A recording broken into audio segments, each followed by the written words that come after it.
Good afternoon, everyone. I hope last June to our live session asil ASSEB 2024 macroeconomics paper আমি analysis কৰিছিলো from both CBSE board আৰু ASSEB board আৰু we got a very good response আমি দেখিছিলো যে number of people who joined us হয়নে during the live session was also quite মানে appreciable আৰু মোৰ ভাল লাগিছিল যে কি তোমালোকে জয়েন কৰি পেলাই at least you made the session more interactive.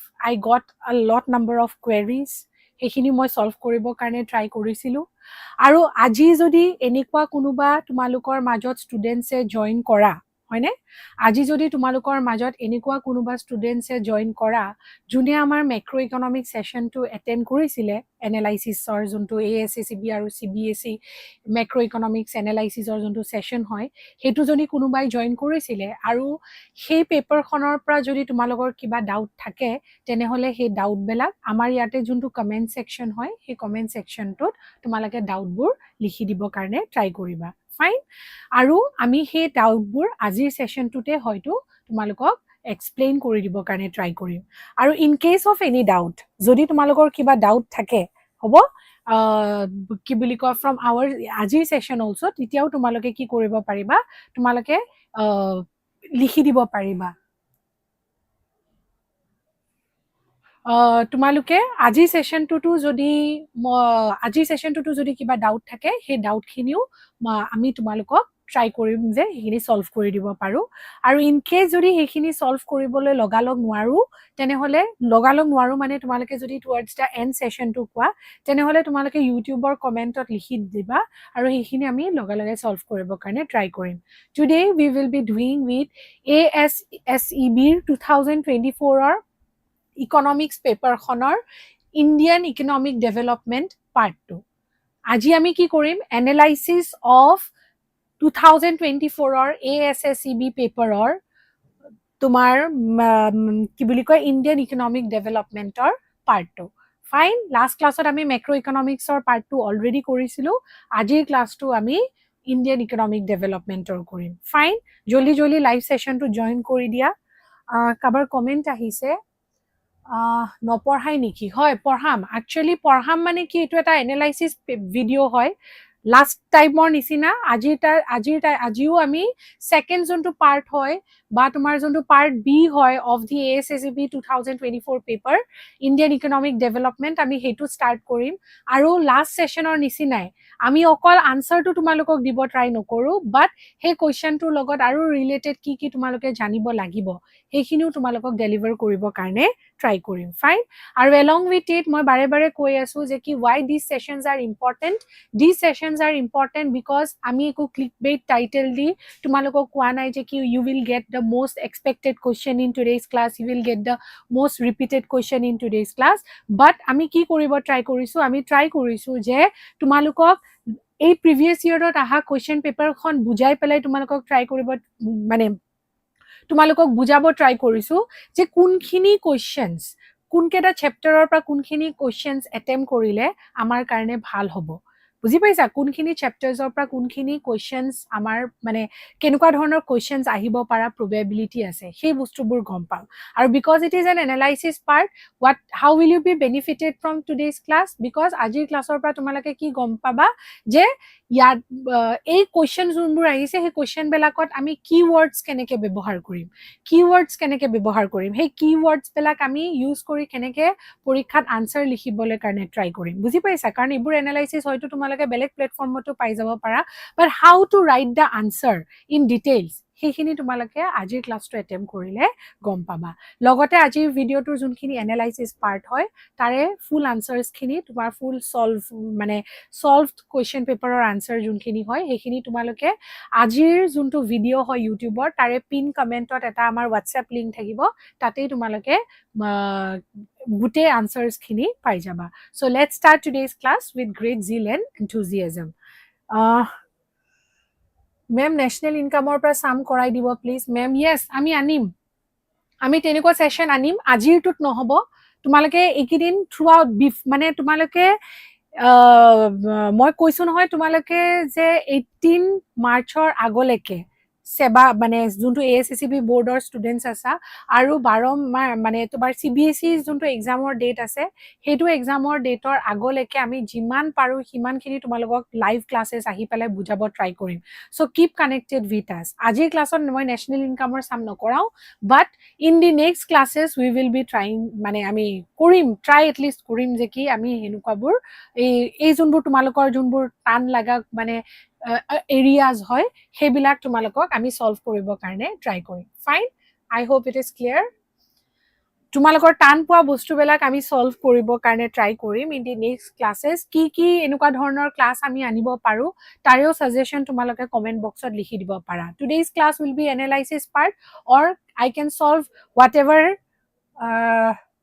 হয় 12 মাৰ্চত আছে ইকনমিক্স ইয়েস আই নো 12 মাৰ্চত তোমাৰ CBSE ইকনমিক্স আছে হয়নে ASSEB 18th মাৰ্চত আছে মই হেতু কৈছো তো 12 মাৰ্চ আৰু 18 মাৰ্চৰ আগলৈকে আমি যিমানখিনি কি এৰিয়া হয় যোনখিনি এৰিয়া ষ্টুডেন্টছে টান পায় সেইখিনি এনেকে লাইভ ক্লাছেছ আনি পেলাই সলভ কৰিব ট্ৰাই কৰিম but today's class will be analysis of ASSEB 2024 ৰ ইণ্ডিয়ান ইকনমিক ডেভেলপমেন্টৰ পাৰ্ট 2 অংশ বা part B2 fine okay so first question to আছিল what is underdeveloped economy এটা যেতিয়া what is underdeveloped economy বুলি কয় so underdeveloped economy is an economy which has the following characteristics what are the characteristics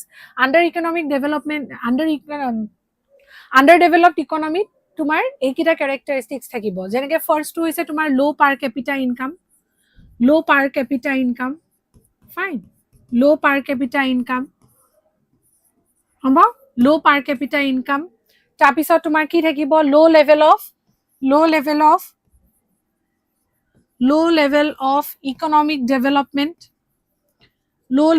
economic development হব low level of economic development লগত তোমাৰ কি থাকিব technology low level of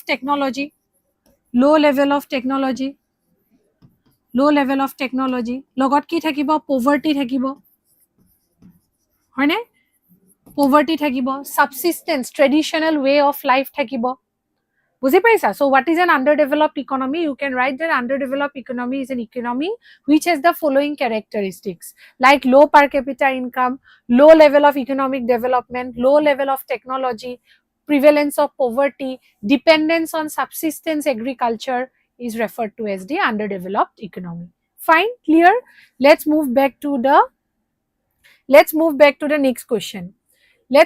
the next question in which year World Trade Organization was formed World Trade Organization ketia form hoisile 1st January 1995 World Trade Organization ketia form hoisile it was 1st January 1995 তোমালোকক যদি মই আৰু এটা question ইটো related Khudu World Trade Organization 1995 আছিল but it মানে what মানে which organization did it succeeded ইয়াৰ আগত থকা যোনটো অৰ্গানাইজেচন হয় সেই অৰ্গানাইজেচনটোৰ নামটো কি আছিল World Trade Organization 1995 what form হৈছিলে but what was its successor এডু মানে তাৰ আগত থকা যোনটো অৰ্গানাইজেচন আছিল সেই অৰ্গানাইজেচনটো কি আছিল very good কোনোবা আনসাৰ দিছা 1995 very good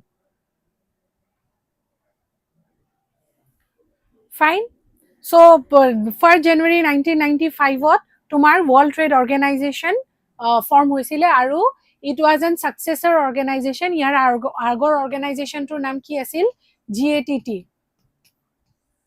GATT হয়নে তো তোমাৰ গেটক সাকসেসৰ অৰ্গানাইজেচন হিচাপে World Trade Organization form হৈছিলে on 1st January 1995 next হৈছে what is the full form of SHG what is the full form of SHG self help group or full form কি হয় SHG full form কি হয় self help group SHG full form হৈছে self help group fine self help group next তোমাৰ next question to le ami ahisu je ki write one objective of niti ayogor eta objective kwa niti ayogor eta objective hoise ate likhai ase so promoting active participation of state government in national development process recognizing strong states make strong nation ইয়াতে কি কৈছে নীতি আয়োগৰ one of the most important অবজেক্টিভটোৱে হৈছিলে যে কি তেওঁলোকে state গভৰ্ণমেণ্টৰ এক্টিভ পাৰ্টিচিপেশ্যন বিচাৰিছিলে ষ্টেট গভৰ্ণমেণ্টৰ এক্টিভ পাৰ্টিচিপেশ্যন বিচাৰিছিলে ক'ত নেশ্যনখনৰ কাণ্ট্ৰিখনৰ ডেভেলপমেণ্টৰ প্ৰচেছত কিহৰ কাৰণে চ' ডেট মানে বিকজ নীতি আয়োগে ৰিকগনাইজ কৰিছিল যে কি নেশ্যনখনৰ দেশখনৰ ডেভেলপমেণ্টৰ প্ৰচেছত ষ্টেটৰ মানে তোমাৰ যোনটো ভূমিকা হয় ষ্টেটৰ যোনটো কন্ট্ৰিবিউশন হয় হেতু সিগনিফিকেন্ট হয় তাৰমানে আমাৰ এই যোনখন দেশ হয় দেশখনৰ ভিতৰত ষ্টেট বহুত থাকে হয়নে আৰু ইচ ষ্টেটৰ যোনটো ভূমিকা হয় for the development of the whole country is very significant আৰু হেতু কাৰণে নীতি আয়োগে কৈছিলে যে কি ষ্টেট বিলাকেও ষ্টেট গভৰ্ণমেণ্টেও নেশনেল যোনটো ডেভেলপমেন্ট প্ৰসেস হয় নেশনেল ডেভেলপমেন্ট প্ৰসেসত তোমাৰ ভাগ ল'ব লাগিব বিকজ দে ৰিয়েলাইজ that কি নেশন হয়নে ইজ এন মানে state government plays an important role in the development of the whole nation. Fine. So, it was one of the important objective of Niti Ayog. Next question to Swa. Next question number 5. Golden Revolution is related to what? Horticulture production. Golden Revolution is related to what? Golden Revolution is related to horticulture production. Fine. A2. Option B will be the correct answer. Golden Revolution is related to horticulture production. Next, define privatization. Privatization mane ki hoy? Define privatization.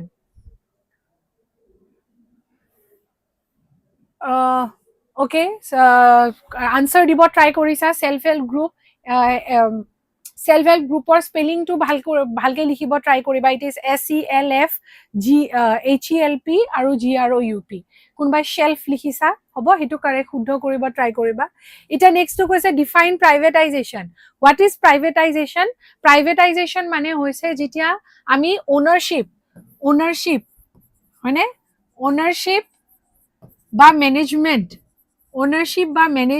jetia ami government undertaking or pora private oleke transfer kori diu private undertaking ole transfer kori liu it is said to be as privatization. Privatization refers to change in ownership aru management and management of public entity hoine to the private tumar undertaking it is referred to as privatization. Fine. Privatization mane ki ownership management ami government entities or pra koloi loi anu private entities ole ami loi anu that is called privatization. Next to koise mention two non institutional source of credit eti ami 2 markor question ole aji ahi uponito hoiso 1 markor question keta already korilu eti ami 2 markor question bur korim. Fine. 2 markor question to swa first question to ki dia ase mention two institutional source of credit দুটা institutional source of credit iti ami ki janu rural credit ok দুটা bhagot divide koribo pari eta hoise tomar institutional source of credit aru antu hoise non institutional source of credit. Institutional source of credit or দুটা example dibo dise ami ki dibo paru yate regional rural bank RRB mane ki hobo tomar regional rural bank. Fine. hobo eta regional rural bank hobo an eta hobo cooperative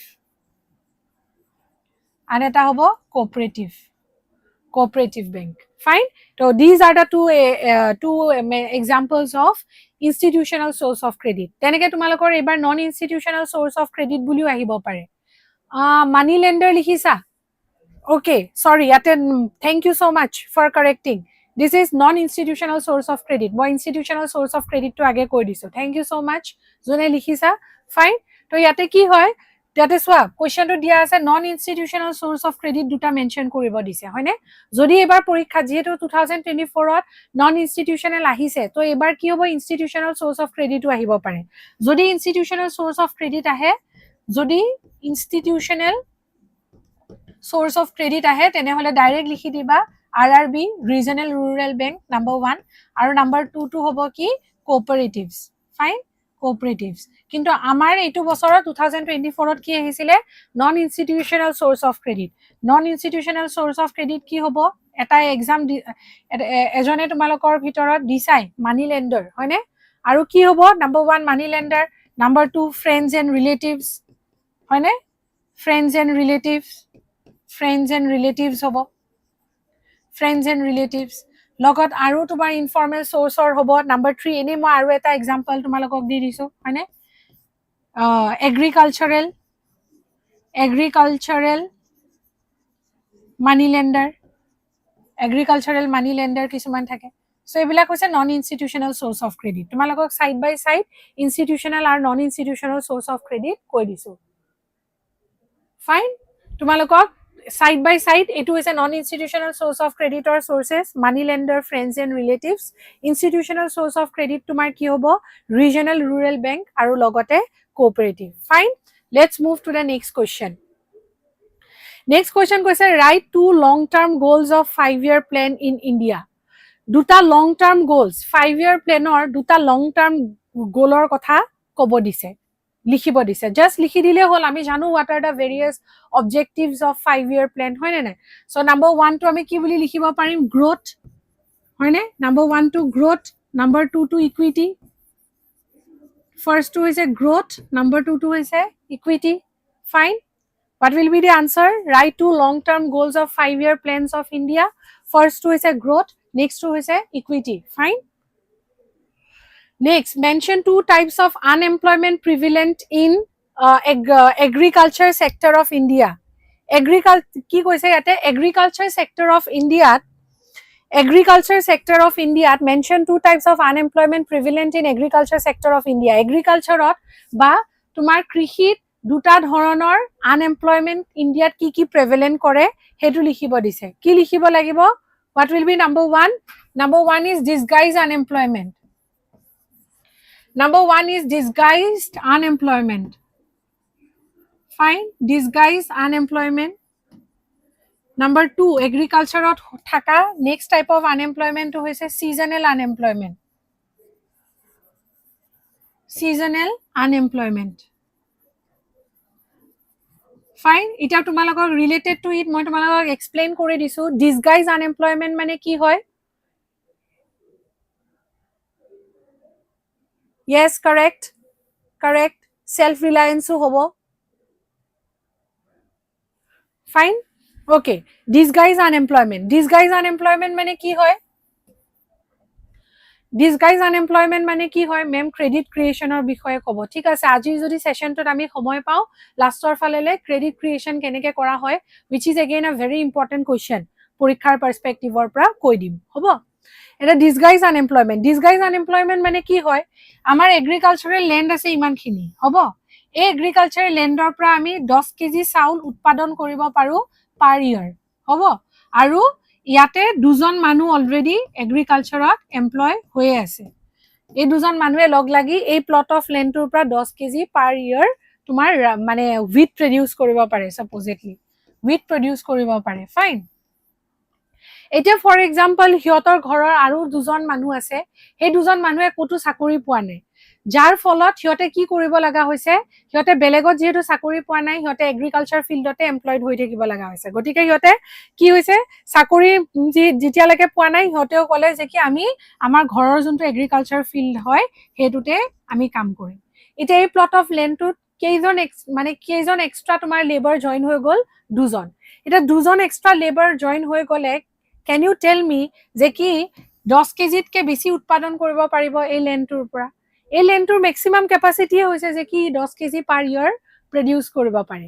এই দুজন মানুহ থাকক বা নাথাকক এই লেণ্ডটোৰ পৰা সদায় 10 কেজিয়ে প্ৰডিউস হ'ব। বুজি পাইছা? গতিকে এই দুজন মানুহৰ যোনটো মাৰ্জিনাল প্ৰডাক্টিভিটি কি হ'ব? 0 হ'ব।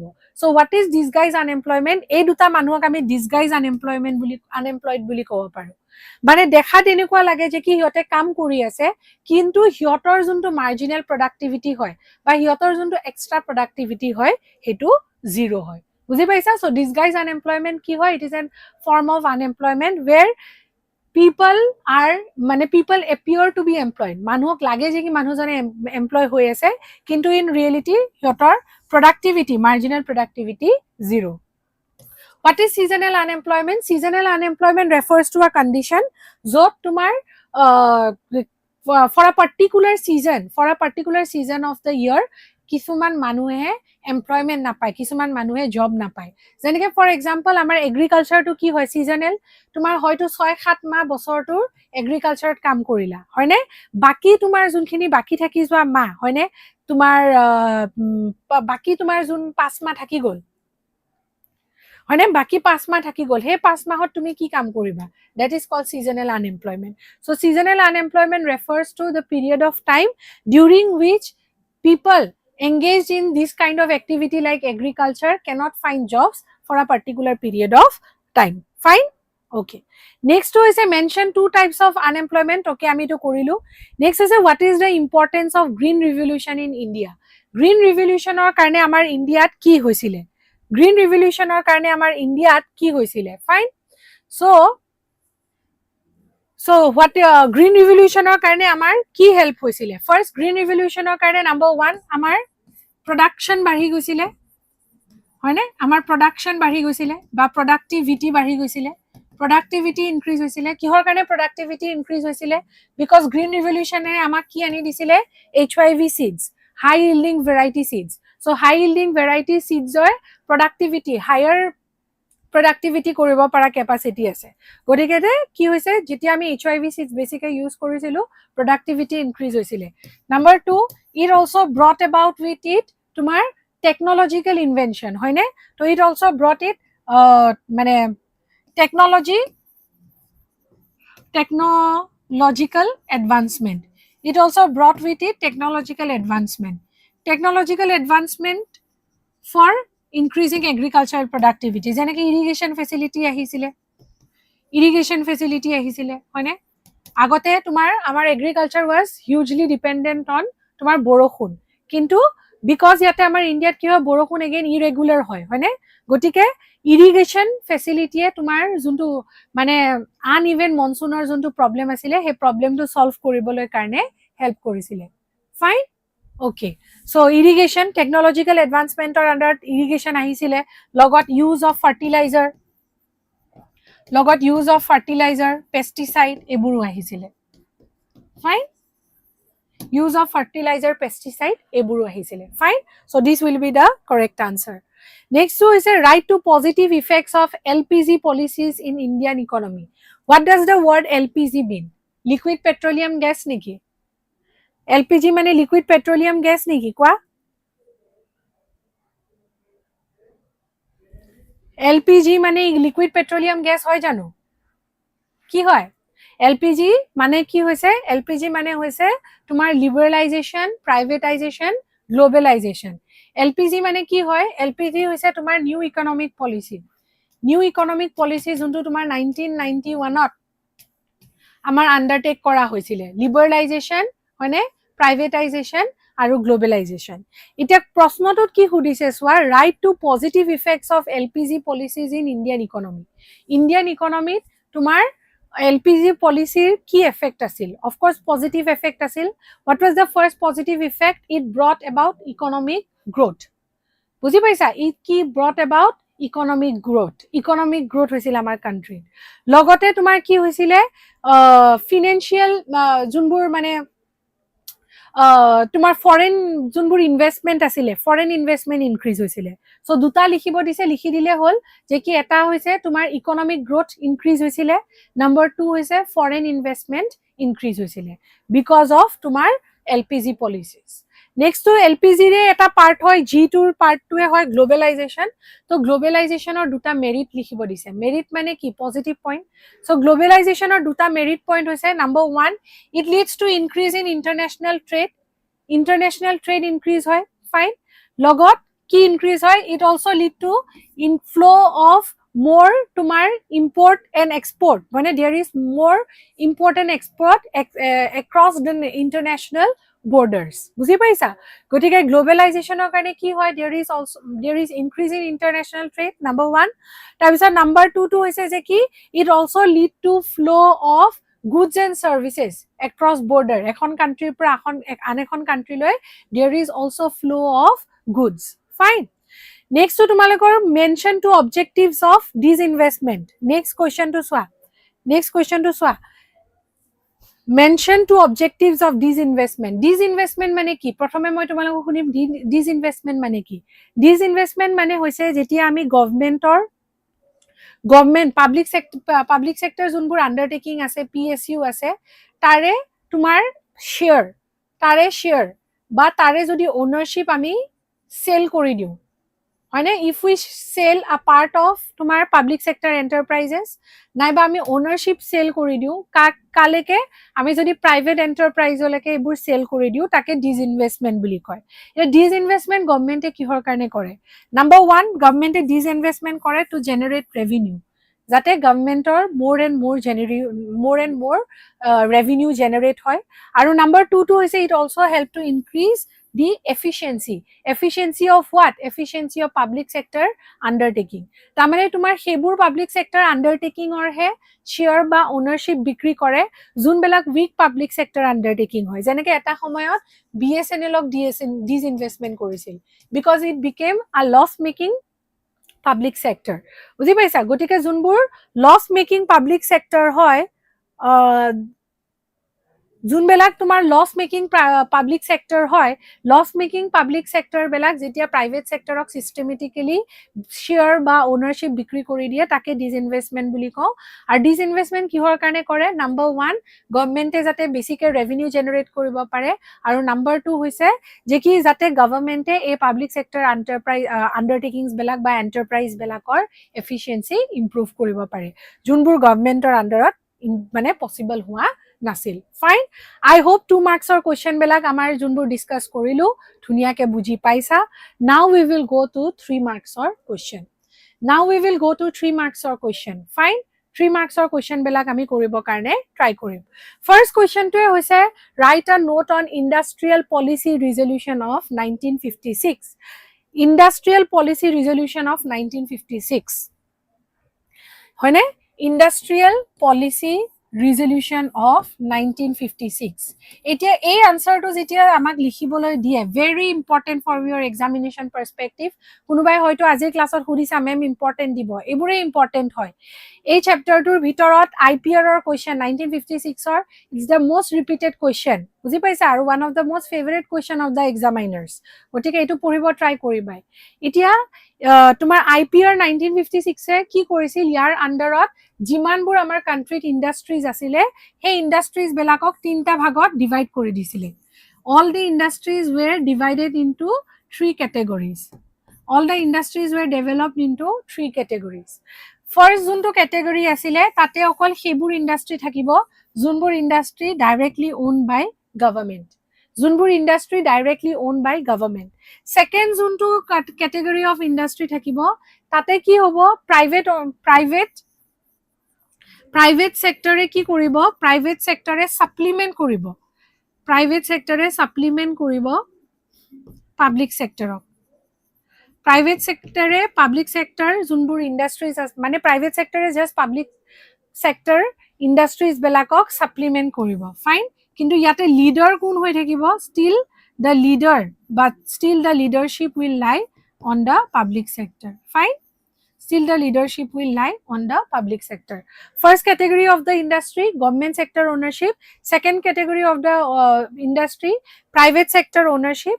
Just private sector ownership hoy, kintu yate private sector e kebol tumar public sector ok supplement he koribo, help he koribo.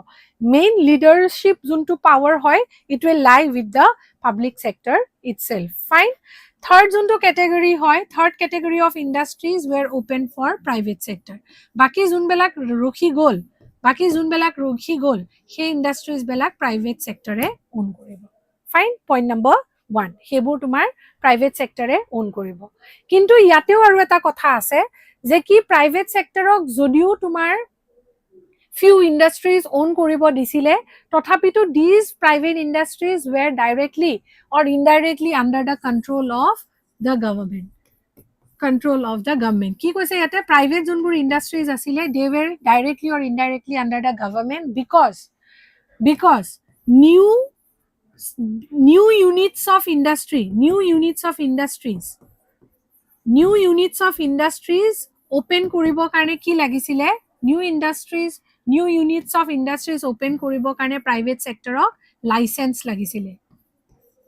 বুজি পাইছা প্ৰাইভেট সেক্টৰক নতুন ইন্ডাষ্ট্ৰি খুলিবৰ কাৰণে লাইসেন্স লাগিছিল আৰু লাইসেন্স কোনে প্ৰভাইড কৰে গভৰ্নমেন্টে প্ৰভাইড কৰে গতিকে যদিও ফিউ ইন্ডাষ্ট্ৰিজ ৱেৰ ৰেজিষ্টাৰ্ড এজ তোমাৰ private sector industries but these industries were directly or indirectly under the control of the government because new units open hobo karne license lagisil which were directly given by the government ite licensing junto system asile he licensing system to kihor karne start korisil number 1 তোমাৰ আমাৰ দেশৰ যোনখিনি industry হয় তাক protect কৰিবৰ কাৰণে protection of কিহৰ কাৰণে কৰিছিলে protection of traditional industries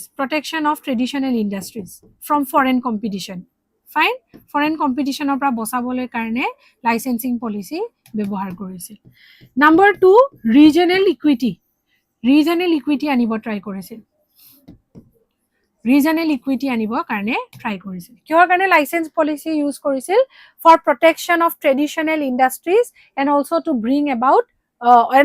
bring about regional equity fine clear fine okay এটা নেক্সট টু কৈছে যে কি লাইসেন্স গভর্নমেন্টে কাক দিছিলে লাইসেন্স গভর্নমেন্টে সেবুৰ এন্টাৰপ্ৰেনাৰ্সক দিছিলে যোনে ইন্ডাষ্ট্ৰি ব্যাকওয়াৰ্ড ৰিজনত এস্টাবলিশ কৰিবলৈ বিচাৰিছিলে বুজি পাইছা যোনবোৰ ব্যাকওয়াৰ্ড ৰিজনস আছে সেই ব্যাকওয়াৰ্ড ৰিজনস বেলাকত তোমাৰ যোনবোৰ এন্টাৰপ্ৰেনাৰ্সে ইন্ডাষ্ট্ৰি খুলিম বুলি ভাবিছিল হিয়তক ইজিলি লাইসেন্স দিছিল কিন্তু যোনে ফৰওয়াৰ্ড জেগাত অলৰেডি ডেভেলপ জেগাত যদি ইন্ডাষ্ট্ৰি খুলিম বুলি কৈছিলে হিয়তে লাইসেন্স হুনকালে নাপাইছিলে মোৰ ওভাৰ ব্যাকওয়াৰ্ড ৰিজনসত তোমাৰ ইন্ডাষ্ট্ৰি খুলিবৰ কাৰণে গভৰ্নমেন্টে আৰু বেনিফিট দিছিলে কেনেকুৱা ধৰণৰ বেনিফিট দিছিলে ট্যাক্স কনসেশন দিছিলে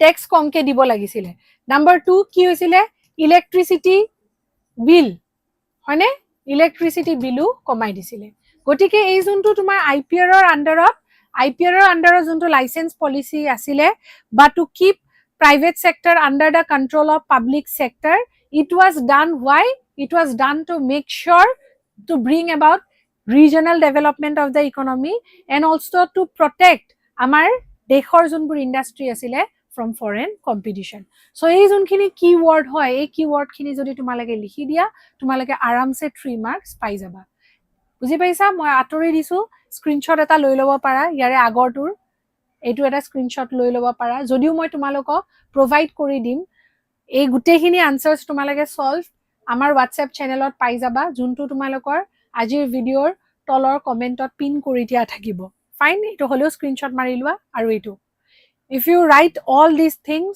you will surely get 3 marks fine next question briefly discuss any one serious environmental problem in India facing at present time আমাক ইটাটো এনভায়ৰনমেন্টাল প্ৰবলেম চলি আছে ৰাইট গটিকে ব্ৰিফলি আমাক যদি যিকোনো এটা এনভায়ৰনমেন্টাল প্ৰবলেম ডিসকাস কৰিব দিয়ে you can write about anything fine junto present one of the most important tomar environmental problem is related to pollution hoine to pollution or বিষয় আমি লিখি দিব পাৰিম pollution ko এটা pollution বুলি যদি আমি কও hoine pollution মানে can be মানে pollution can happen in the land as well as in water hoine water pollution hobo pare land pollution hobo pare as well as tomar air pollution hobo pare and all these kihor kane presently India is facing with such kind of problem because of increasing number of vehicles e tomar ki hoy bahut tomar air pollution kore not only increasing number of vehicles but also there is also increased number of industries rapid industrialization আমাৰ কান্ট্ৰিত ইন্ডিয়াত কি হৈছে rapid ইন্ডাষ্ট্ৰিয়েলাইজেশন আৰু এই ইন্ডাষ্ট্ৰিজ বেলাকে যোনবোৰ তোমাৰ smoke release কৰে into the air or into the তোমাৰ ওয়াটাৰ বডিজ হয়নে it is harmful for this lifes হয়নে নাই তোমাৰ এয়াৰ পলিউশনৰ কাৰণেও এয়াৰ পলিউট হলেও we completely আমাৰ ৰেসপিৰেটৰি ডিসঅৰ্ডাৰ হ'ব পাৰে উশানিখা লোৱাৰ প্ৰবলেম আমাৰ অকাৰ হ'ব পাৰে বুজি পাইছা গটিকে when we are talking about pollution it has harmful effects both to human being as well as aquatic life বুজি পাইছা সো পলিউশনৰ বিষয় আমি এনেকে লিখি দিলে we will be able to get 3 marks next question number 3 swa discuss the composition of India's foreign trade on the eve of independence discuss the composition of India's foreign trade on the eve of independence again very much important question from your top মানে from your first chapter itself hobo ami discuss koru amar ki koise yate on the eve of independence India's foreign trade to kenekwa asile fine on the eve of independence India's foreign trade to kenekwa asile eta during the time of independence India was actually exporter of primary goods India was actually exporter of primary goods India was exporter of primary goods eta primary goods ki primary good jeneke tumar raw materials hore tumar jeneke tumar cotton hobo pare hone indigo cotton indigo hone tar pisot tumar rubber coffee fine so India was exporter of primary goods aru ei primary goods belak India kak export korisile India kak export korisile ei primary goods belak India basically primary goods belak tumar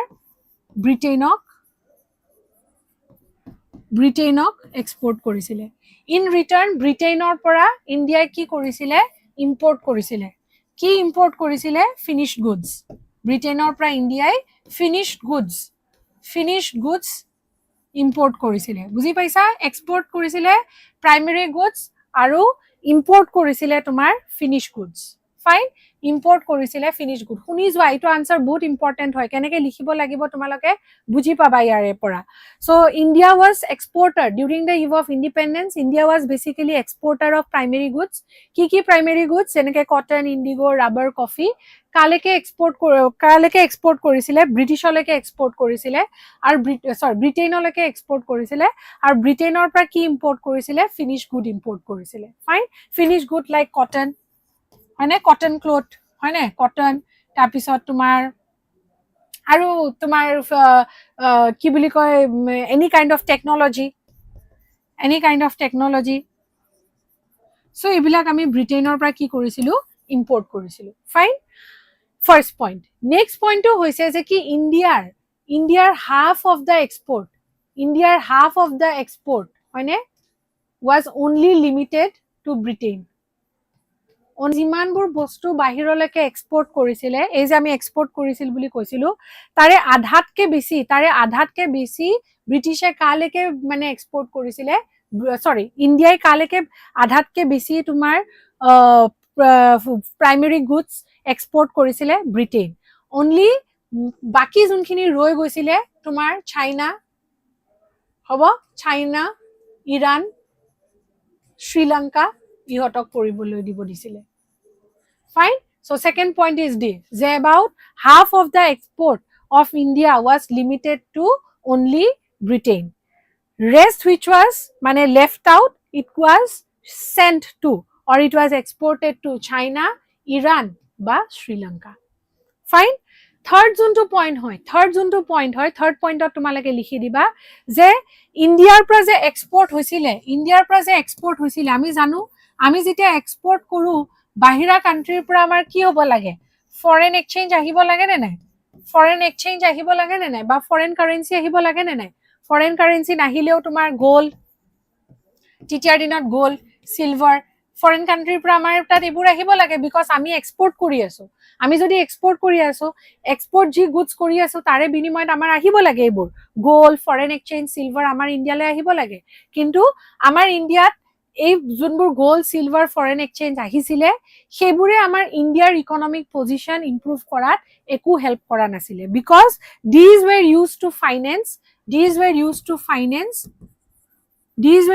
finance তোমাৰ ব্ৰিটেইনত আমাৰ কি বুলি কয় ব্ৰিটিছৰ যোনবোৰ office আছিলে in Britain হেবিলাকক finance কৰিবলৈ কাৰণে ইউজ কৰিছিলে নাইবা কি কৰিছিলে যে ব্ৰিটিছে যোনবোৰ বেলেগ বেলেগ কাণ্ট্ৰিৰ লগত ফৰেন কাণ্ট্ৰিজৰ লগত তোমাৰ ৱাৰ খেলিছিলে সেই ৱাৰবিলাক ফাইনেন্স কৰিবৰ কাৰণে এইবোৰ ব্যৱহাৰ কৰিছিলে গতিকে যদিও আমাৰ ইণ্ডিয়াৰ পৰা বহুত বেছি এক্সপৰ্ট গৈছিলে আমাৰ ইণ্ডিয়াৰ পৰা এক্সপৰ্ট সাৰপ্লাস হৈছিলে ফাইন সেই এক্সপৰ্ট বিলাকৰ বিনিময়ত আমাৰ কাণ্ট্ৰিত যোনবোৰ গোল্ড সিলভাৰ আহিছিলে সেই গোল্ড সিলভাৰ বিলাকে কিন্তু আমাৰ ইকনমিক পজিশন একো ইম্প্ৰুভ কৰা নাছিলে আমাৰ ইকনমিক পজিশন একো ইম্প্ৰুভ কৰা নাছিলে কিহৰ কাৰণে সেই গোল্ড সিলভাৰ বা ফৰেন এক্সচেঞ্জ খিনি ইনষ্টেড ব্ৰিটিছৰ অফিচ ইন ব্ৰিটেইন মেইনটেইন কৰিবৰ কাৰণে ইউজ কৰিছিলে নাইবা টু ফাইনেন্স ব্ৰিটিছৰ ৱাৰ উইথ ডিফাৰেণ্ট আদাৰ ফৰেন কাণ্ট্ৰিজ বুজি পাইছা গতিকে economic position of India was not improved এইখিনি যদি তোমালোকে লিখি দিয়া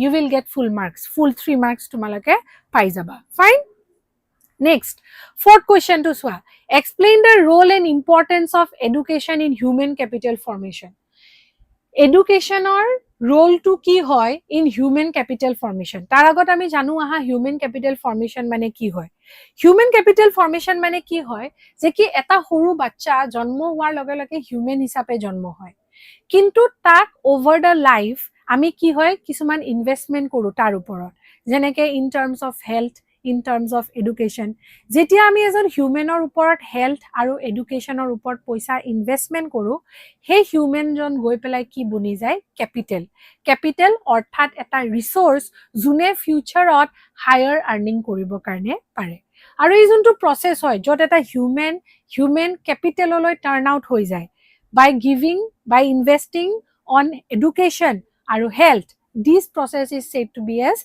human capital formation gotike human capital formation or juntu process hoy tate education e bahut important role play kore fine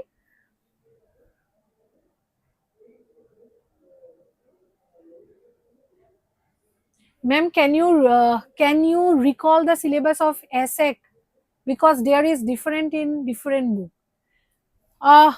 বুকত কিয় চাব লাগে তোমালোকে অনলাইন যদি পাই যোৱা এটা কাম কৰিম হোৱাটছএপৰ যোনটো লিংক আছে সেই লিংকটোত মই আজি তোমালোকৰ লগত সিলেবাসখন শেয়াৰ কৰি দিম ইয়াতেতো মই এতিয়া দেখাব নোৱাৰিম অনলাইন তোমালোকে সিলেবাসখন পাই যাবা ASSEB ফাইন যদিও কিবা ডিফিকাল্টি আছে জানাত তথাপিতো মই তোমালোকৰ হোৱাটছএপ যোনটো লিংক হয় তাতে মই এইটো শেয়াৰ কৰি দিম ফাইন সো ইয়াতে আমি কি পঢ়ি আছো এতিয়া যে কি এডুকেশ্যনে কেনেকে হিউমেন কেপিটেল ফৰ্মেশ্যনত হেল্প কৰে কেনেকে হেল্প কৰে নাম্বাৰ 1 আমি যেতিয়া এজন হিউমেনৰ ওপৰত ইনভেষ্টমেন্ট কৰো in the form of education ই হে হিউমেন বিং জনৰ প্ৰডাক্টিভিটি ইনক্ৰিজ কৰে এফিচিয়েন্সি ইনক্ৰিজ কৰে সো দ্যাট তেওঁলোকে বৰ্তমান এডুকেশ্যন পাই ডাঙৰ দীঘল হৈ তেওঁলোকে কি হ'ব ভালকে কাম কৰিব পাৰিব স্কিলফুলি কাম কৰিব পাৰিব আৰু এজ আ ৰিজাল্ট ফিউচাৰত বেটাৰ আৰ্নিং জেনাৰেট কৰিব পাৰিব so number 1 is to increase productivity next হৈছে ইনক্ৰিজিং আৰ্নিং কেপাচিটি মই মাত্ৰ তোমালোকক কলো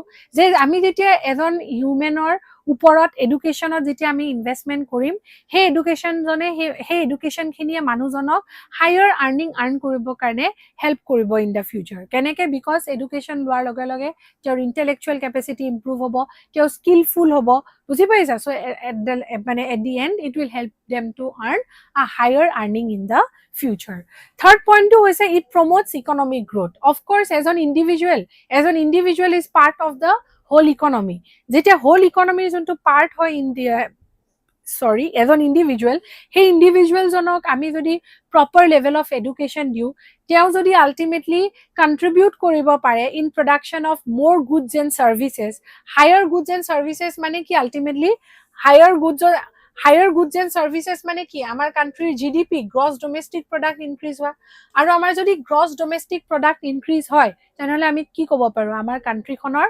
ইকনমিক গ্ৰোথ হৈছে বুজি পাইছা therefore education in human capital development helps to increase productivity and efficiency point number 1 number 2 helps to earn higher income in the future number 2 আৰু number 3 hoise it helps to promote economic growth promote koribo karone help kore fine I hope you are clear with this aru ekhinit amar 3 marks or question already shekh hoy goise eti ami 6 marks or question ot ahim sai loba ebur bahut important hoy tumalake important question hudi thakatke azir analysis video to swar main মানে ইম্পৰ্টেন্সটো এইটো হৈছে because you will be ask this type of question in your exam আৰু then you have to know' যে কি এনেকুৱা যদি question দিয়ে আমি এইবোৰ কুৱেশ্যনক কেনেকৈ এপ্ৰ'চ কৰিম, এইবোৰ কুৱেশ্যন আমি কেনেদৰে লিখিম, বুজি পাইছা? গতিকে লেট আছ সি 6 মাৰ্কৰ ফাৰ্ষ্ট কুৱেশ্যনটো। আমি অলৰেডি লং কুৱেশ্যনত আহি পাইছো আৰু আমি এতিয়া 6 মাৰ্কৰ ফাৰ্ষ্ট কুৱেশ্যনটো চাব ট্ৰাই কৰিম।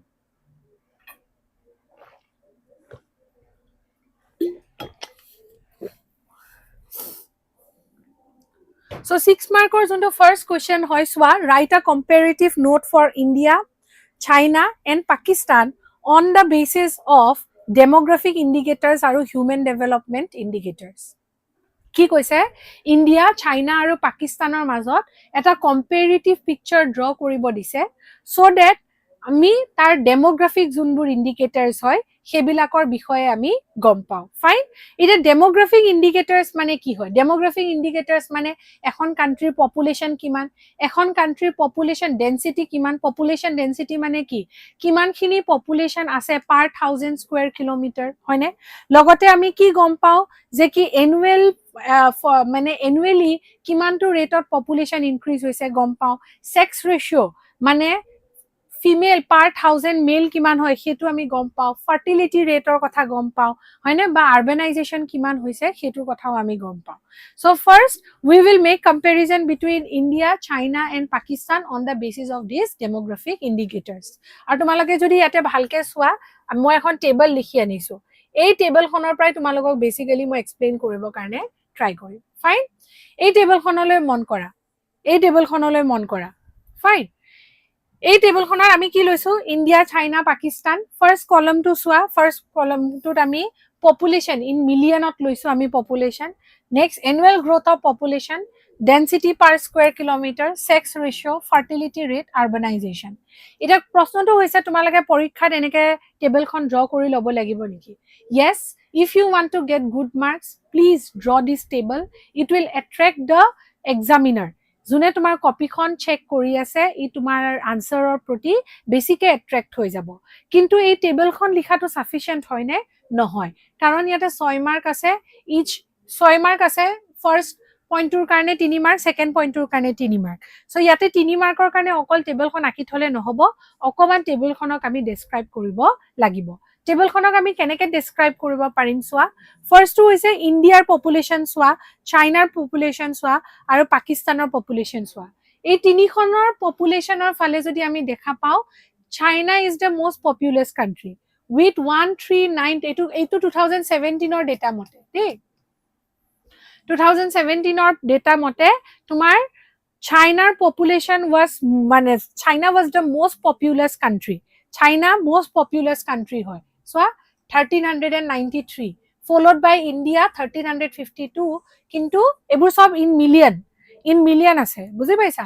আৰু পাকিস্তানৰ 212 মিলিয়ন পপুলেশ্যন হয়, which shows যে কি population of Pakistan is much lesser, meaning that Pakistan is much lesser, মানে Pakistan is a smaller country comparative to India and China। কিন্তু আমি যদি annual population growth rate চাওঁ, annual population growth rate কিন্তু চোৱা চাইনাত আটাইতকৈ কম, পাকিস্তানত আটাইতকৈ বেছি। ই এটা ডিফাৰেণ্ট এংগল আমাক প্ৰভাইড কৰিছে যে কি পপুলেশ্যন চাইনাত আটাইতকৈ বেছি, ফলোড বাই ইণ্ডিয়া আৰু আটাইতকৈ কম তোমাৰ পাকিস্তানত, কিন্তু পপুলেশ্যন যোনটো গ্ৰোথ ৰেট হয় সেইটো আকৌ পাকিস্তানত আটাইতকৈ বেছি, চাইনাত কিন্তু আটাইতকৈ কম। কিহৰ কাৰণে? Because China has adapted, or for the fact India has also gradually moved towards adoption of a policy called one child।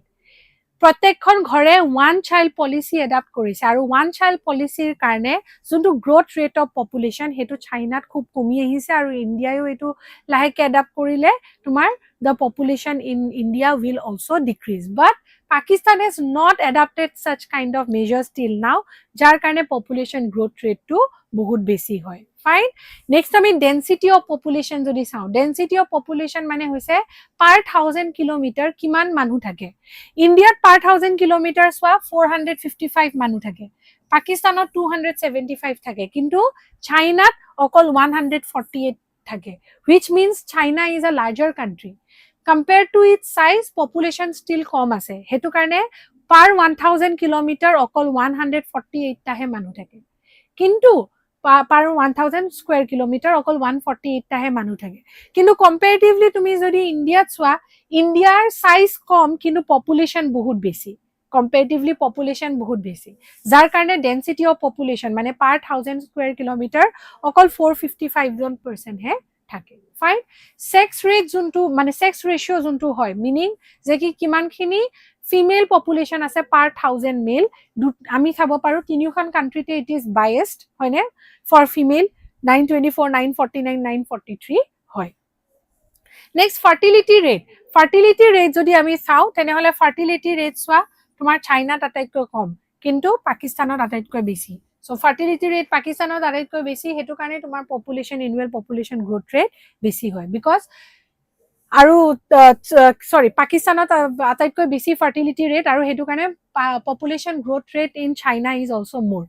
On the other hand, আমি যদি চাও fertility rate in China is much lesser. কিহৰ কাৰণে অলপ আগতে যে মই কৈছো because of adoption of one child policy বা single child policy. যাৰ কাৰণে fertility rate in China is less as a result তোমাৰ population যোনটো growth rate হয় হেতু কম হয় on the other hand তুমি যদি urbanization চোৱা urbanization in China is very much it is almost 39% তোমার China urbanization is almost 39% মানে number of people living in urban area it is almost 39% কিন্তু India urbanization আটাইতকৈ কম মানে showing that India being still a rural country পাকিস্তানতো কিন্তু urbanization বেছি হয় 37% বুজি পাইছা ইণ্ডিয়াত urbanization comparatively com I hope you are clear till this much এইখন যদি তোমালকে মই মাত্ৰ জেনেকে কৈছো তেনেকে এক্সপ্লেইন কৰি দিয়া তোমালকে এইটোত 3 মার্কস পাই যাবা ফাইন এইটোত তোমালকে 3 মার্কস পাই যাবা okay if this is done আমি সেকেন্ড কোৱেশ্চনটোত আহো সেকেন্ড কোৱেশ্চনটো হৈছে write a comparative note on India China and Pakistan on the basis of human development indicators or basis of India China আৰু Pakistaনৰ মাজত এটা comparison কৰিব দিছে fine how will we compare okay fine এখন আমি table লৈ আহিছো এই টেবলখন তোমালকে দেখিব পাৰিছানে সোৱা এটো 2017 ৰ পৰা 2019 ৰ ডেটা হয় যত 1 ষ্টাৰ আছে 1 ষ্টাৰ থাকা বেলা 2011 ৰ ডেটা হয় আৰু কি বুলি কয় 1 ষ্টাৰ থাকা বেলা 2011 আৰু 2015 ৰ ডেটা হয় হ'ব 1 ষ্টাৰ থাকা বেলা বাকি বেলা তোমাৰ 2019 20 ৰ ভিতৰতে ডেটা ফাইন এতিয়া তোমাৰ যদি হিউম্যান ডেভেলপমেন্ট ইন্ডিকেটৰস অৰ বিষয় লিখিব দিয়ে again you can draw this table and then explain or তোমালকে ডাইৰেক্টলি এই আতে টেবলখনত যিখিনি খাৰাংখ দিয়া আছে হেখিনি তোমালকে যদি প্যাৰাগ্ৰাফ ওয়াইজ লিখি দিয়া তেনেহলেও you will be able to get good marks fine ইয়াতে সোৱা ইন্ডিয়া চাইনা পাকিস্তান first আমি human development index or value to চাও human development index or value to যদি তুমি চাব যোৱা China is much ahead China পিছত ইন্ডিয়া আৰু আটাইতকৈ তলত আছে তোমাৰ Pakistan fine next based on rank আমি যদি HDI বেসিছত যদি আমি rank কৰিব লাগে all the countries in the world পৃথিৱীৰ প্ৰত্যেকখন কান্ট্ৰিকে যদি আমি হিউম্যান ডেভেলপমেন্ট ইন্ডেক্সৰ মানে বেসিছত আমি rank কৰো তেনেহলে আমাৰ ইন্ডিয়া কোনটো ৰেংকত আহিব 130 কিমান পিছত কিন্তু তুমি চোৱা চাইনা কিমান 87 ত showing that how prosperous this country is বুজি পাইছা China comes at 87 rank হবো আৰু ইন্ডিয়া comes at 130 rank আৰু পাকিস্তানৰ কন্ডিশন আৰু বেয়া it comes at 154 rank গুটে পৃথিৱীৰ কান্ট্ৰিৰ ভিতৰত পাকিস্তান তোমাৰ 154 ৰেংকত আহে on the basis of HDI next is a life expectancy at birth what is life expectancy at birth means number of years life expectancy at birth means number of years a child হয়নে at birth is expected to live বুজি পাইছা জন্ম হোৱাৰ লগে লগে এটা বাচ্চাক আমি কিমান বছৰ জীয়াই থাকিব বুলি এক্সপেক্ট কৰিব পাৰো that is the life expectancy rate আৰু life expectancy rate যিমানে ভাল হয় হি এখন কান্ট্ৰিৰ ভাল হেলথ কেয়াৰ ফেসিলিটি কথা ইন্ডিকেট কৰে যদি লাইফ এক্সপেক্টেন্সি কম বুজাই যে কি এজন মানুহ খুব সোনকালে জন্ম হোৱা মানুহ খুব সোনকালে ঢুকাব মিনিং কি তাৰ হেল্থ হে কান্ট্ৰিখনৰ হেল্থ কন্ডিশন হয়নে এক্সেসিবিলিটি টু হেল্থ টু তোমাৰ কি হ'ব বেয়া হ'ব গতিকে আমি যদি তোমাৰ লাইফ এক্সপেক্টেন্সি এট বাৰ্থ চাও এগেইন চাইনা আউটনাম্বাৰ্স চাইনাৰ তোমাৰ লাইফ এক্সপেক্টেন্সি এট বাৰ্থ কিমান হয় অলমোস্ট 76 years 77 years এ ক'ব পাৰা ইণ্ডিয়াৰ ইট ইজ 70 years কিন্তু তোমাৰ হেয়াৰ কিমান পাকিস্তান অকল 67 years so it shows the health care facilities available in the country China of course বেছি followed by India আৰু পাকিস্তানত comparatively com next to mean years of schooling mean years of schooling মানে হৈছে percentage of মানে students that have attained হয়নে percentage of students of 15 years and above 15 years or above for লৰা ছোৱালী খিনিয়ে average কিমান খিনি years of schooling attend কৰিছে হেতু যদি আমি চাও সোৱা ইন্ডিয়াত 6.5 চাইনাত 8.1 আৰু পাকিস্তানত 5.2 মানে চাইনাত 15 years or ওপৰৰ লৰা ছোৱালী খিনিয়ে average number of years of schooling বেছিকে attend কৰিছে it is 8.1 years যোনটো আমাৰ ইন্ডিয়াত 6.5 years হয় আৰু পাকিস্তানত আৰু কম 5.2 years showing the picture of education in this country next আমি যদি gross national income per capita চাও তোমাৰ চাইনাত কিমান হয় সোৱা 16057 US dollar কিন্তু ইন্ডিয়াত সোৱা অকল 6681 dollar আৰু পাকিস্তানত তো আৰু কম 5005 US dollar showing the economic position of the countries next percentage of people living below poverty line মানে তোমাৰ চাইনাত অকল 1.7% people হে below poverty line ত থাকে অথচ ইন্ডিয়াত সোৱা 21.9% people lives under poverty line and the case is worse for Pakistan যত অকল যত তোমাৰ 24.3% of people live below the poverty line fine next তোমাৰ infant mortality rate what is infant mortality rate infant mortality rate মানে rate at which a child dies before attaining the age of 1 year এক বছৰ হোৱাৰ আগতে জন্ম হোৱাৰ পৰা এক বছৰ হোৱাৰ আগতে কিমানটা লৰা ছোৱালী কিমানটা শিশু মৰে per 1000 live birth 1000টা যদি বাচ্চা জন্ম হৈছে তাৰে ভিতৰ কেইজন লৰা ছোৱালী এবছৰ হোৱাৰ আগত ঢুকায় that is infant mortality rate higher the infant mortality rate it shows যে কি healthcare facilities in the country is bad যেনেকে for example infant mortality rate সোৱা India 29.9 যদি 1000টা লাইফ বাৰ্থ হৈছে তেনেহলে 30টা অলমোস্ট ঢুকাই গৈছে showing the healthcare তোমাৰ facilities in the country কিন্তু সোৱা চাইনাত it is only 7.4 per 1000 অকল 7.4 মানুহে ঢুকাই গৈছে হয়নে before attaining 1 year of age and the case is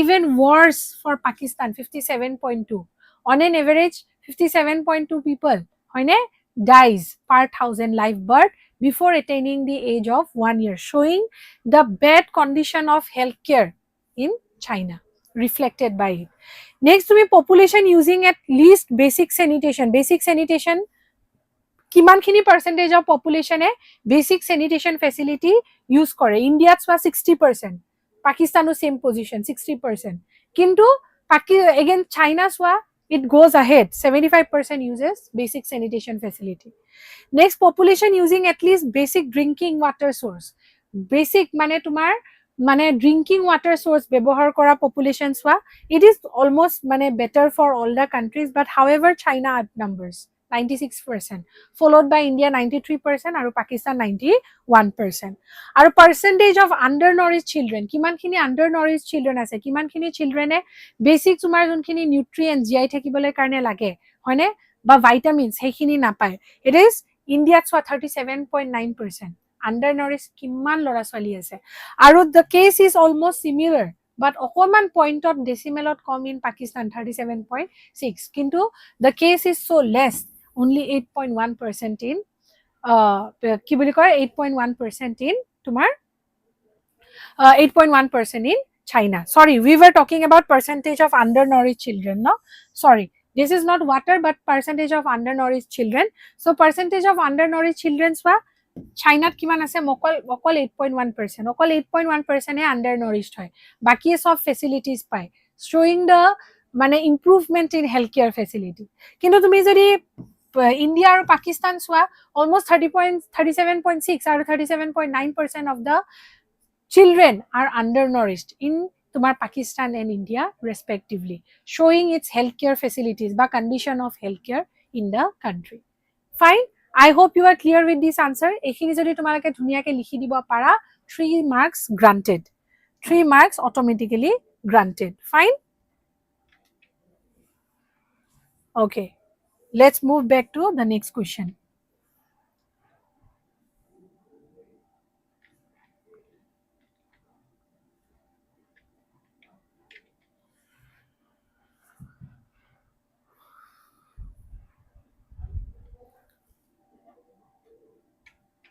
Okay, so let's move back to the next question. So আমি এইটো 6 মাৰ্কৰ এইটো question কৰি দিলো হয়নে? Option A demographic indicators, option B human development indicators. Fine. Next আমি এতিয়া 6 marksৰ next question to লৈ যাও. Briefly discuss the challenges India is facing in the context of employment. Employmentor contextত India কি problem face কৰি আছে? Employmentor contextত India কি problem face কৰি আছে? Number 1 is informalization of work. India বেছিভাগ employment informal work হয়. What are informal works? Informal works are those workplaces য'ত তোমাৰ basic তোমাৰ social security schemes বোৰ নাই, যেনেকে child care leave নাই, provident fund নাই, medical leave নাই, at any point of time তোমাক যদি উলাই দিব খুজে তোমাক উলাই দিব পাৰে, বুজি পাইছা? There is no security in informal works. আৰু India there is highly increasing number of informalization of employment in the recent years. Next problem with employment in India is that there is a skill mismatch in education. Skill mismatch in education মানে কি হয়? Maximum population যাৰ মানে তোমাৰ maximum population যোনবোৰ unemployed হৈ আছে সিহঁতৰ মাজৰ মেইন প্ৰবলেমটো কি হয়? সিহঁতৰ এডুকেশ্যন আছে কিন্তু আমাৰ তাত স্কিল ৰিকুৱাৰমেণ্টটো বেলেগ, বুজি পাইছা? Skill requirement does not match the educational qualification that is prevalent in India. বুজি পাইছা? এডুকেশ্যন বেলেগ পাই আছে, স্কিল মানে এডুকেশ্যন বেলেগ পাই মানে এডুকেশ্যন বেলেগ আছে মানুহৰ আৰু যোনবোৰ জবছ আছে এমপ্লয়মেণ্ট আছে সিহঁতক বেলেগ ধৰণৰকে তোমাৰ বেলেগ ধৰণৰকে স্কিল লাগে, গতিকে যিহেতু মিছমেচ আছে আনএমপ্লয়মেণ্ট ইনক্ৰিজ হৈ আছে। The third problem is jobless growth. Jobless growth মানে কি হয়? Of course India is growing, GDP in the recent time is showing growth হয়নে? কিন্তু এই যোনটো growth হয় in India, it has not been able to or it has failed to create as much job opportunities. যদিও growth হৈ আছে, যদিও GDP increase হৈ গৈ আছে, তথাপিতো কিন্তু jobs সিমানখিনি ক্ৰিয়েট হোৱা নাই, আৰু যেহেতু jobs সিমানখিনি ক্ৰিয়েট হোৱা নাই গতিকে unemployment in the country still persists. Unemployment in the country still is prevalent. বুজি পাইছা? গতিকে এইটো jobless growth. Growth হৈছে jobs generate হোৱা নাই। Next হৈছে structural issues. There is also prevalent structural issues in the country. যোনবিলাকৰ কাৰণে employment in the country has not been able to improve. Next হৈছে rural urban divide. আমাৰ country still তোমাৰ rural areas of a larger segment of the people still lives in হয়নে compared to urban areas, আৰু rural urban or মাজত এটা ডাঙৰ divide আছে, meaning that rural areas still traditional way of living practice কৰা হয়, technological advancement সিমানখিনি নাই, মানুহবিলাকৰ যোনটো কি বুলি কয় যোনটো মানে thinking capacity এইটো অলপ lag behind হয়, যাৰ কাৰণে তোমাৰ কি হৈছে there is a huge division in rural and urban areas, as a result of which again employment or যোনটো মানে employment or যোনটো structure হয় সেইটো affect কৰা হয়। Next হৈছে low FLFP. What is FLFP? It is the female labor force participation. Out of the total labor force participation, female or labor force participation in the country is still less, which is again another issue in the employment, in the employment sector in our country. যে কি female labor force participation is less.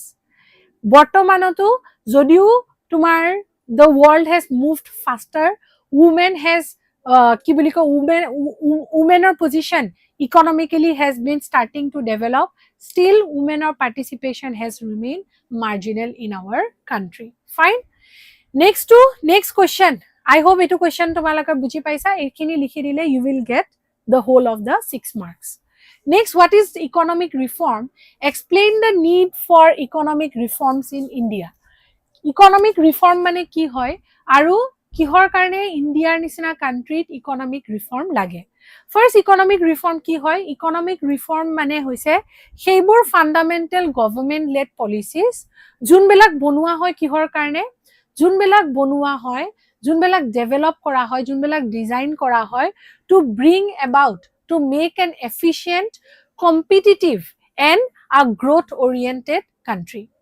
গতিকে economic policies, economic reform বুলি ক'লে আমি কি ক'ব পাৰোঁ? Economic ৰিফৰ্মছবিলাক government lead policies হয়, যোনবোৰ পলিচিজে এখন এফিচিয়েণ্ট হয়নে, এখন কম্পিটিটিভ আৰু এখন গ্ৰথ অৰিয়েণ্টেড কাণ্ট্ৰি বা ইকনমি হয়নে কেনেকৈ বনাব লাগে সেইটো বস্তুৰ ডিজাইন কৰে।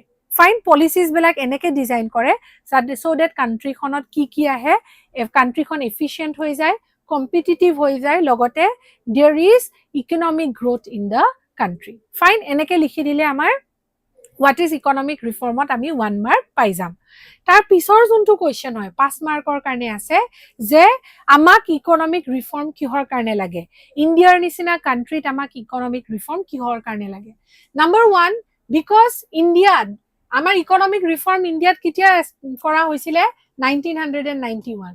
গতিকে 1991ত কিহৰ কাৰণে ইকনমিক ৰিফৰ্মছ ডিজাইন কৰিব লগা হৈছিলে?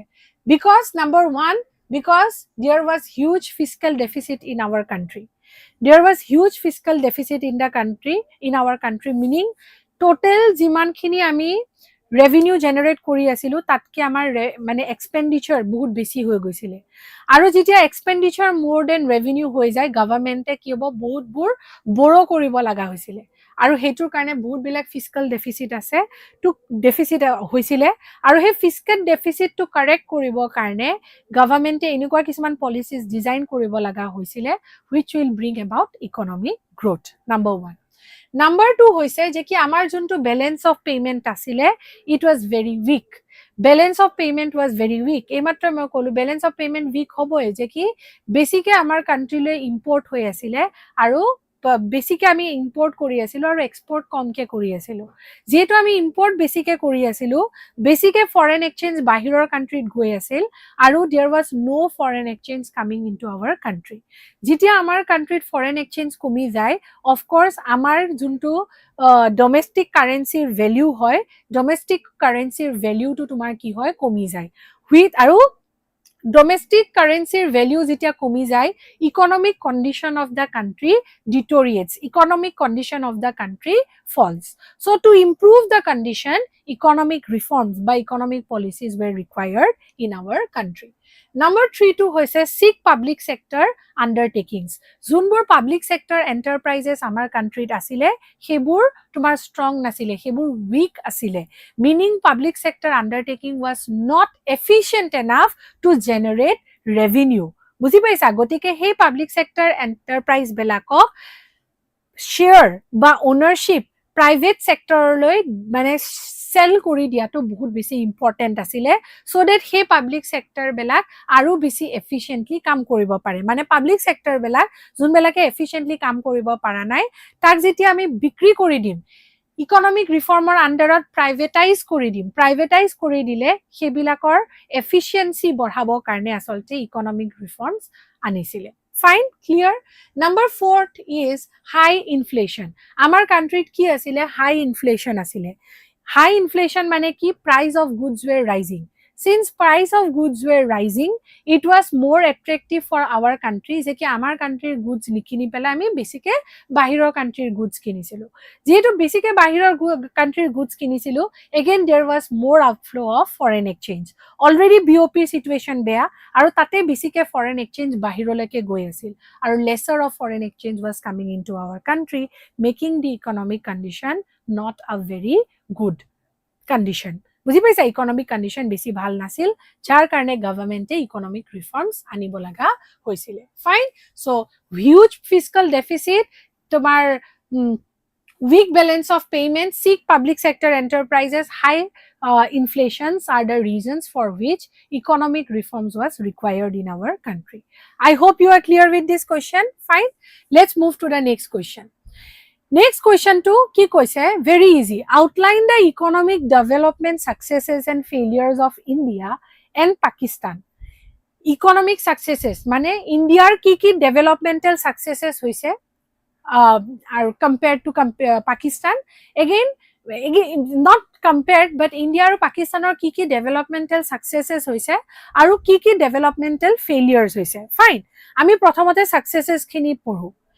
India আৰু পাকিস্তানৰ আফটাৰ নিউ মানে কি ডেভেলপমেণ্টেল যেতিয়া মানে they have started in the path of development, India আৰু পাকিস্তানৰ কি ডেভেলপমেণ্টেল প্ৰচেছেছ হৈছে আৰু কি তোমাৰ ফেইলিয়াৰ্ছ হৈছে সেইখিনি আমি পঢ়িম। ফাৰ্ষ্ট আমি সাকসেসেস খিনি পঢ়ো। সাকসেসেস number 1, both the countries of agricultural growth আহিছিলে। There was agricultural growth in both the countries when they started to move on the path of development. Fine. Next is there was also industrial development in both the countries. Both the countries or tomar contribution to the GDP has started to improve slowly because of not only increase in agriculture but also increase in tomar industrial development. Third two is a improvement in infrastructure. There was also development in infrastructure development. Infrastructure development in the form of industrial development, more technological development, more development of better roads, all-weather roads. Buji paisa? Gotike there was also infrastructural development in both the countries. So these are the successes in both the countries. What are the failures? Both the countries, eimatro ami jetia population or dekhisilu, hoine? Both the countries are suffering from high rise in population growth rate. Hoine? Population growth rate China comparison of India and Pakistan are bahut besi. Gotike growth rate in population is still increasing and population growth is not a very good sign for economic development or economic growth of our country. Next is a persistence of poverty and unemployment. Ami dekhisu je India and unemployment condition is still not improving irrespective of various government policies or schemes. Buji paisa? Unemployment still persists in our country. Gotike India there is still persistence of unemployment as well as tumar poverty in our country. Not only India but also in Pakistan. Number 3 is inequality and human development. In both the country, India and Pakistan dutate inequalities thaki ase aru dutate human development or falor pora indicator or falor pora dukhon country oloman backward. Ami ematro human development index ot saiswe je ki China was much forward compared to India and Pakistan. Jeneke ami data dekhilu je ki India rank asil 130, Pakistan or asil 130 আৰু পাকিস্তানৰ আছিল 154 কিন্তু তোমাৰ চাইনাৰ আছিল 87 which shows that according to human development index these two countries মানে lie at a very backward position. বুজি পাইছা? Showing that human development in this country was not efficient. So these are the successes as well as failure in both India and Pakistan. Fine. With this we come to an end of 6 marker question. হয় না? 6 marker question আমাৰ শেষ হৈ গল। এতিয়া আমি 8 নম্বৰীয়া দুটা question আছে। 8 নম্বৰৰ ভিতৰত তোমালোকে of course এটাহে পৰীক্ষাত লিখিব লাগিব। তোমালোকে 8 নম্বৰৰ ভিতৰত অকল এটাহে তোমালোকে লিখিব লাগিব, যদিও আমি এতিয়া দুটা কোৱেশ্চনে ইয়াতে ডিসকাস কৰিম। ফাইন। এটা ফাৰ্স্টটো দিয়া আছে what do you mean by agricultural marketing system? Discuss governmental measures to improve agricultural marketing system in India. এটা কি কৈছে ইয়াতে যে কি agricultural marketing system মানে কি হয়?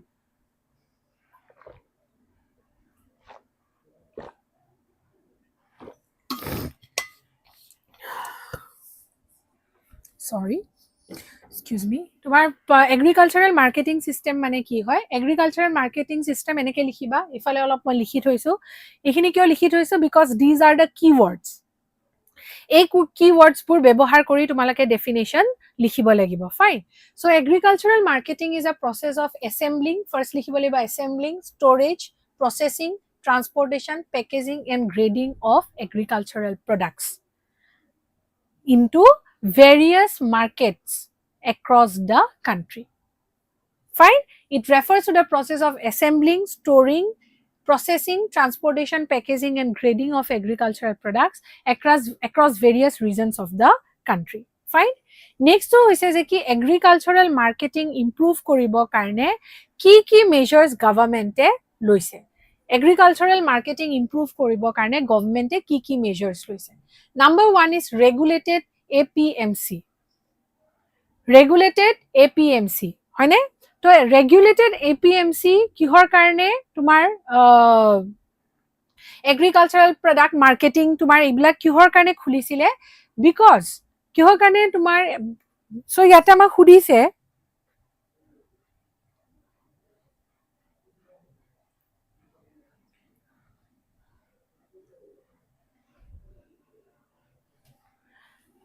তো ইয়াতে আমাক সুধিছে যে কি what are the various measures taken by the government, right? What are the various measures taken by the government? So first is regulated APMC. APMC মানে কি হয়? It is the agricultural produce market committee, হয় না নাই? তো এই agricultural produce market committee বিলাক regulate কৰিছিলে, এনেকুৱা ধৰণৰ regulated APMC কিছুমান গভৰ্ণমেণ্টে আনিছিলে so that there is no loss of value during the process of selling of agricultural goods.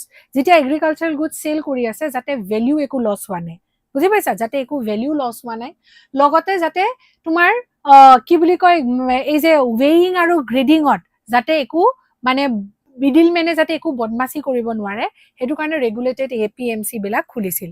Because এনে হলে কি হয় যে কি 10 কেজি আছে 2 কেজি মাৰি দিয়ে 8 কেজি আছে বুলি কয়, হেনুকা যাতে নহয়, বুজি পাইছা? weighing ত বা তোমাৰ গ্ৰেডিংতো যাতে এনেকুৱা নহয় যে কি বেয়া বেয়া বিলাক বিক্ৰী কৰিছে ভাল বিলাক হিয়তে ৰাখি লৈছে। সো ৰেগুলেটেড APMC আছিলে। there was starting of MSP is minimum support price. What is minimum support price? It is the pre-announced price যোনটো government তোমাৰ farmers belakot promise কৰে before the sowing season. ধান ৰুৱাৰ আগতে গভৰ্ণমেণ্টে সেই প্ৰাইচটো এনাউন্স কৰে আৰু এই MSP আসলতে কি হয় এটা মানে তোমাৰ ফাৰ্মাৰ্স বিলাকক এটা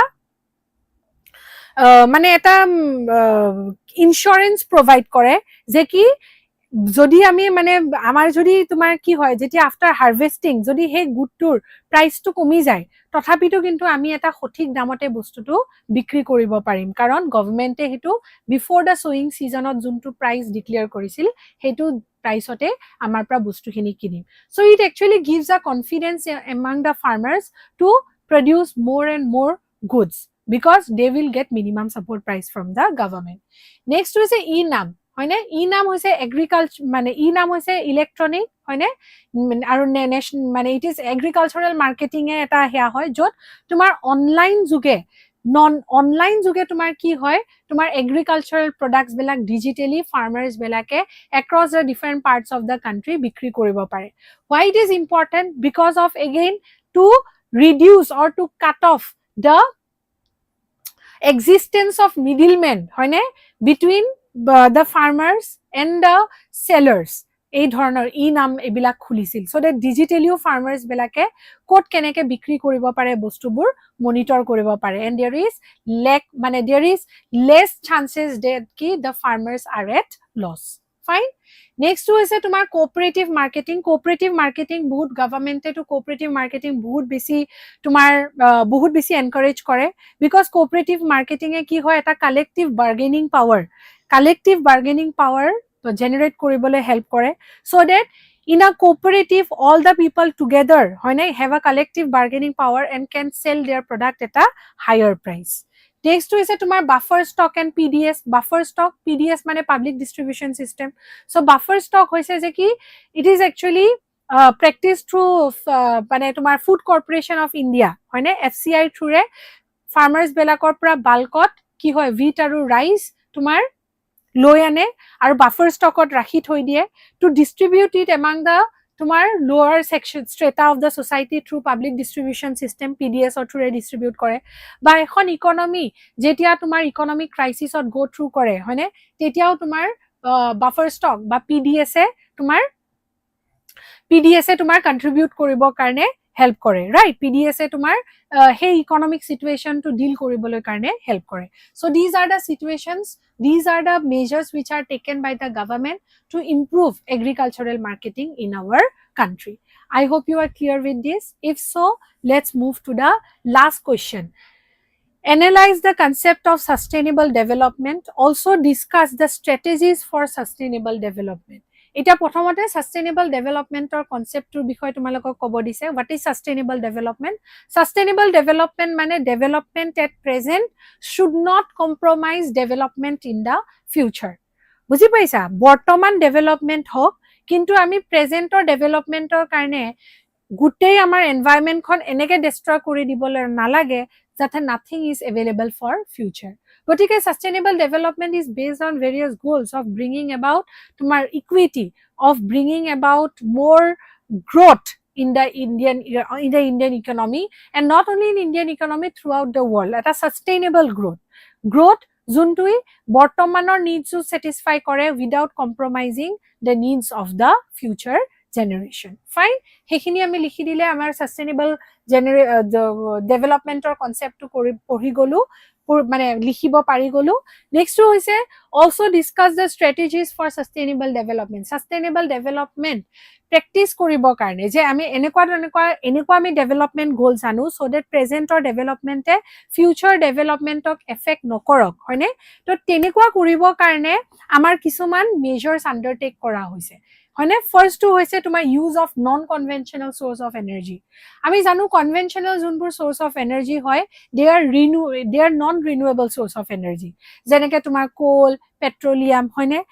non renewable in the sense যে কি সিহঁতক ৰিনিউ কৰিবলৈ কাৰণে thousands and thousands of years লাগে, আৰু it is not under the capacity of, হয়নে? It is not under the capacity of human beings. গতিকে নন ৰিনিউয়েবল মানে যোনবোৰ non renewable source of energy হয় সেইবিলাকৰ জেগাত আমি কিছুমান মানে non conventional source of energy ব্যৱহাৰ কৰিব লাগে, যেনেকে উইণ্ড এনাৰ্জি, সোলাৰ এনাৰ্জি, যোনবোৰ কি হয় একটোতো তোমাৰ অফকোৰ্স ইনষ্টলেশ্যনৰ কাৰণে তোমাক ইনিশিয়েলি পইচা লাগিব, বাট ওভাৰ দ্য ইয়াৰ্স তোমাৰ যোনটো কষ্ট হয় সেইটো কমি আহিব. লগতে কি হয় ইলেক্ট্ৰিচিটি যোনবোৰ জেনাৰেট কৰিবৰ কাৰণে বহুত মানে হেয়া লাগে which is a non renewable source of energy, এইবিলাক ব্যৱহাৰ আমাৰ কমি যায়. বুজি পাইছা? CNG ব্যৱহাৰ কৰিব লাগে ইনষ্টেড অফ তোমাৰ পেট্ৰল বা instead of petroleum.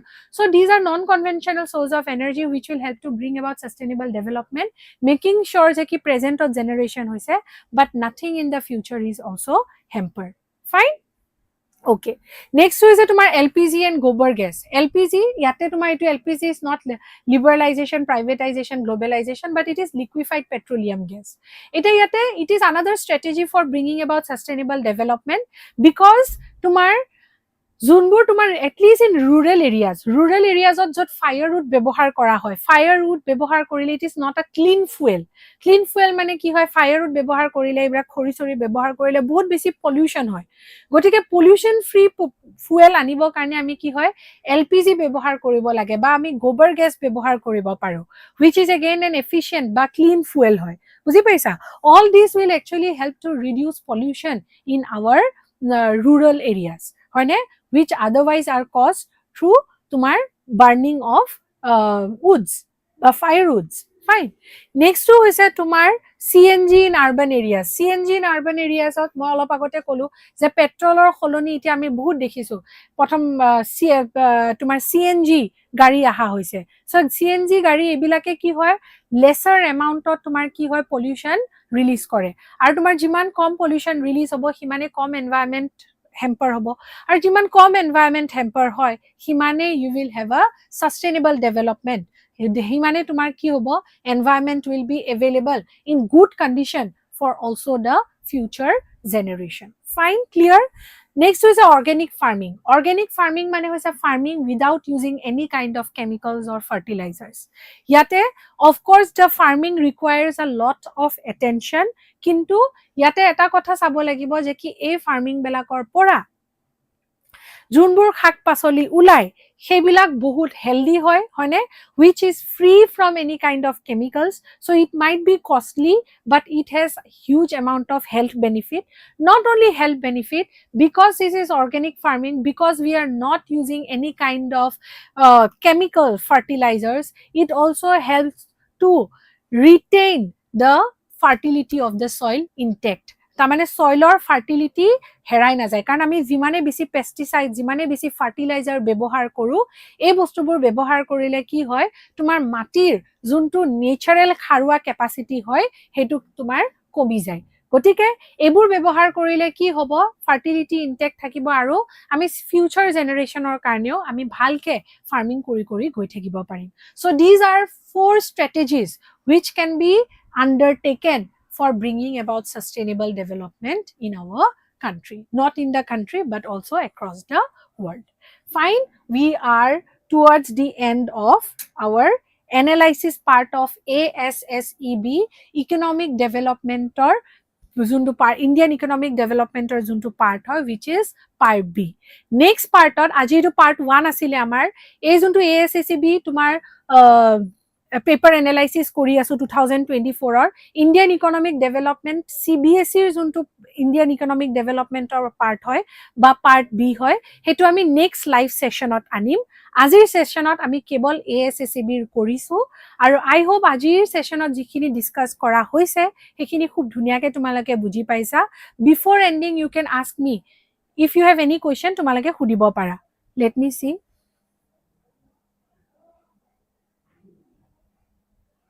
Is there any question?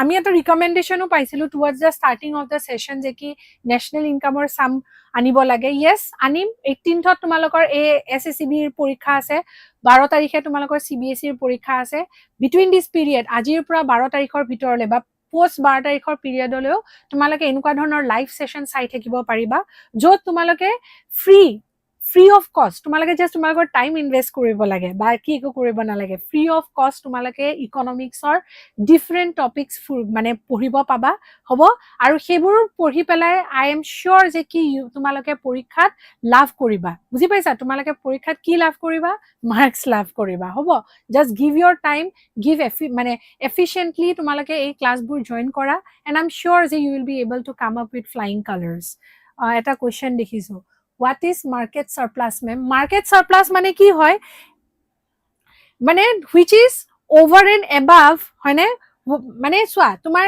Suppose এজন আমাৰ একজন এগ্ৰিকালচাৰিষ্ট আছে এজন ফাৰ্মাৰ আছে ওকে ওয়েট এজন সাপোজ ফাৰ্মাৰ আছে হয়নে এই ফাৰ্মাৰ জনে ইমানখিনি প্ৰডিউস কৰে হয়নে এই ফাৰ্মাৰ জনে সাপোজলি ইমানখিনি প্ৰডিউস কৰে এই গুটেখিনি প্ৰডিউস তেওঁলোকে মাৰ্কেটত গৈ বিক্ৰী কৰি নিদিয়ে they keep a certain portion for their own consumption বুজি পাইছা ফাৰ্মাৰ জনে নিজৰ ঘৰুৱা কনজাম্পশনৰ কাৰণে অলমান থৈ দিয়ে বাকি যোনখিনি থাকি যায় হেখিনিহে হিয়তে মাৰ্কেটত বিক্ৰী কৰিবলৈ লৈ যায় so this part is said to be as market surplus tamane the amount of goods hoine which is over and above the mane of what farmer keeps for self consumption and for mane sale in the market it is said to be as market surplus jodi 10 kg moi rice produce kori aso 5 kg moi nijor khwar kane thoi disu 5 kg moi ki korim marketot bikri koribo parim that is called market surplus or marketed surplus fine is there any doubt আৰু কিবা doubt আছে তোমালোকৰ খুদিবলৈ কাৰণে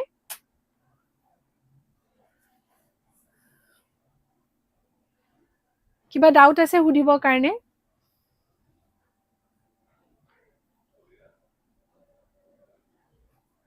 fine কিবা যদি doubt আছে তোমালোকে এটা কাম কৰিবা ইউটিউবৰ কমেন্ট বক্সত লিখি থৈ দিবা এতিয়া আমাৰ অলৰেডি নেক্সট সেশন এটা স্টাৰ্ট হ'ব so I will have to wrap up today's live session যদি কিবা ডাউট থাকে ইউটিউবৰ কমেন্ট বক্সত লিখি দিবা আমি নেক্সট ক্লাছত সলভ কৰিবলৈ কাৰণে ট্ৰাই কৰিম ব্ৰিংিং back মানে will bring back to you মানে another live session as soon as possible with with CBSE 2024 or Indian economic development or analysis till then thank you so much for joining keep studying hard in case of doubt feel free to contact us until then take care bye bye